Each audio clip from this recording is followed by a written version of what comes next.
time of reflection in this city around healthy housing. And if you saw the Baltimore Sun yesterday, we still struggle greatly with issues around lead poisoning, even though we have achieved a 98% reduction in childhood lead poisoning. We struggle greatly with the normalization that we've allowed in communities here and around the country for kids with asthma who live in housing that isn't what they deserve for their opportunity.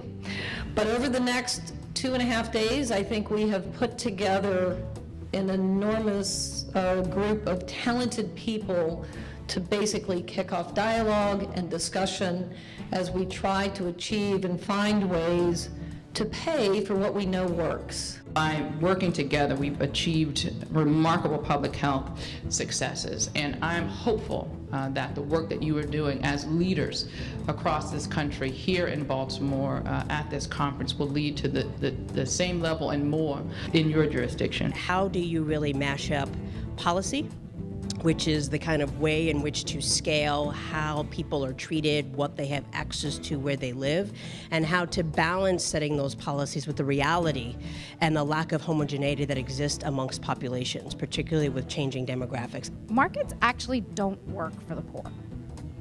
We should just admit it. If a market worked, we would see replication multiplied and we would see people scaling already. So the challenge with the sector that we work in is the market is actually the funders. There is no real market. The first social impact bond, the first PFS financing, was done in the UK exactly 5 years ago. That tool was focused on reducing prisoner recidivism. Fast forward to today, there are now 50 of such projects around the world, expressed in 10 different countries, channeling of around $160 million of private capital to solve social problems. The idea to increase the impact of innovative community-based solutions that have evidence to support results is not a new idea, but it's certainly an emphasis of President Obama and his entire team. Better results and more effective use of taxpayer dollars is a theme, I think, in this budget climate. If we ever lose sight of the fact that this work is about people more than it is about, watch this, the outcomes, then we have lost sight of why we have come here.